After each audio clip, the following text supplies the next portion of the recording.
All right, welcome back to another episode, everyone. Today we are going to talk about overland on a budget. Overlanding doesn't necessarily mean that you need to spend a lot of money on gear. A lot of the times we can get away with some of the things that we have, or we can just source out some cheap parts, but sometimes less is more. Simplicity is always the best way. If you like off-roading, consider subscribing. My name is Tim. Welcome to the channel.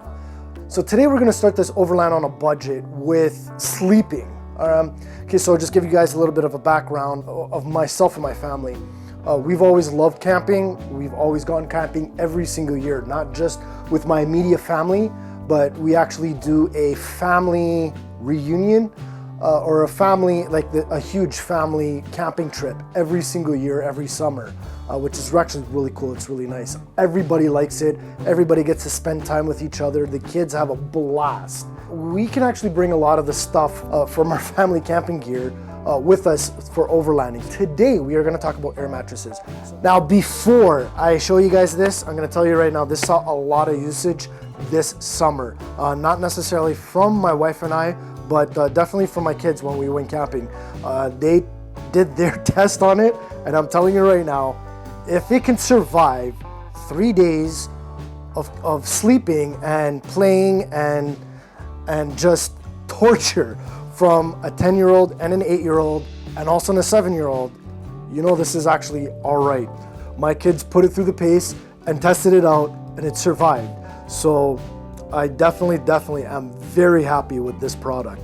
Okay, so I am gonna try my best. I'm probably gonna butcher this, but the name of this is Pavoni. It's right there. That's the name of it. I'll also put a link in the description below of the Amazon link. So this thing is really cool. This bag is massive. Usually when you buy an air mattress, you know, and you deflate and you try to put it back inside, the case that it came is very small, and sometimes it's hard to put it back in. But this bag is massive. You can actually put the air mattress back inside here and not exactly be too careful about folding it, and you'll still manage to get in here. Anyway, so that is that, and let's see what's actually inside. Okay, so before we go, there's actually one piece that is missing. I gave it to my buddy for his Jeep. So it's actually a strap with a bunch of carabiners, and what you're supposed to do is the handles that are above the back passenger seats on both sides of the vehicle, you're supposed to put it there. So that was too small to reach across the Yukon. So I gave it to my buddy for his Jeep, and it actually reached from one side of the Jeep to the other. So if you guys have a Jeep and you're buying this, you're in luck. You're gonna have this carabiner thing that hangs, where you can hang your socks, hang your laundry bag, or even just hang whatever you want to hang there. Minus that, this is what it comes with. Microfiber blankie, also some extra patches, just in case if you do end up puncturing your air mattress. Your air pump, now this is what's really cool, is that it comes with a 12-volt DC plug, also an AC plug, just in case if you ever need to blow up an air mattress for your guests that come over and sleep over for the night. 3 fittings, and yes, we are going to use all 3 fittings for this. And now the air mattress itself. Okay, so let me go ahead, flatten this out, and then after I'll explain a little bit more of what's happening with this air mattress. All right, so that's what it is. It can go a little bit further in, but I just want to explain a couple of things. So there are 4 chambers with this air mattress. The top here, you have 1 chamber, and that's like an oversized air pillow. Then you have the main chamber, which is this part in the middle. And then you have 2 more chambers on each side of the air mattress, which I call them the wings, but what they are is, I guess I'm assuming if you're in a Jeep where your wheel wells are more narrow, you leave those deflated and actually conform around the wheel well, which is pretty cool.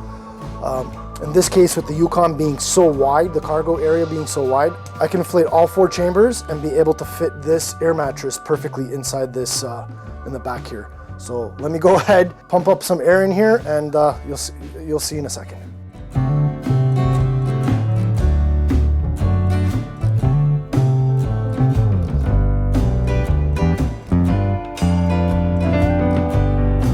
All right, so I'm going to interrupt this fast forwarding over here. I just want to explain something what's really cool. So this valve right here actually has a membrane. So there's like two pieces to this. I'm going to show you guys in a second. If I can open it. Okay, so when you're deflating, you want to go ahead and you want to remove the whole thing. But when you're pumping, you just want to remove this top piece. The reason for that is there is a membrane. So it opens up as air pushes through, but once you stop the pump, it closes and it doesn't allow the air to escape from the air mattress, which makes it nice to be able to close this and not worry that you're going to lose air pressure or that the air mattress is going to get softer.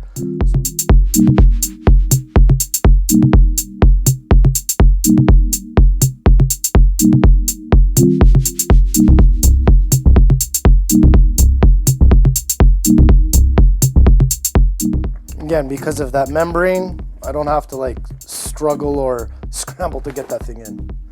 All right, so let me fix the headpiece and I'm going to show you exactly what I was talking about with this main chamber. All right, so as you can see, right along over here is where that indent is. So there's that one wing there, and there's the other wing that goes right along there. And as you can see, the cutouts for the wheel wells.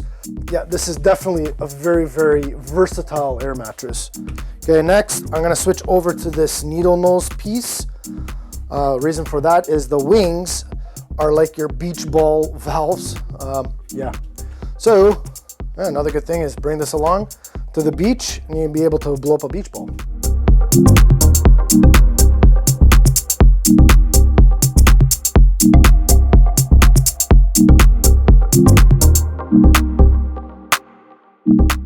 All right, there it is, man. Oh yeah, okay, I'm ready. Okay, good night, everybody. Now you're at the end of your overland trip, and so now it's time to break everything down and pack everything up. So I'm gonna show you something really cool. I don't know if a lot of people know. When you're pumping things up, so you would use this side for pumping up your air mattress. But what some people don't know is that this here, which is the intake, this is the exhaust, and this is the intake. You can actually hook up that same piece, actually the bigger one, to suck air out. So that way it gets super, super flat and you can fold it really nice. You know, sometimes when you fold up these air mattresses, you don't get all the air out, and by the time you finish folding, it's not completely flat because there's still air inside. Well, this right here is the way that you get all the air out.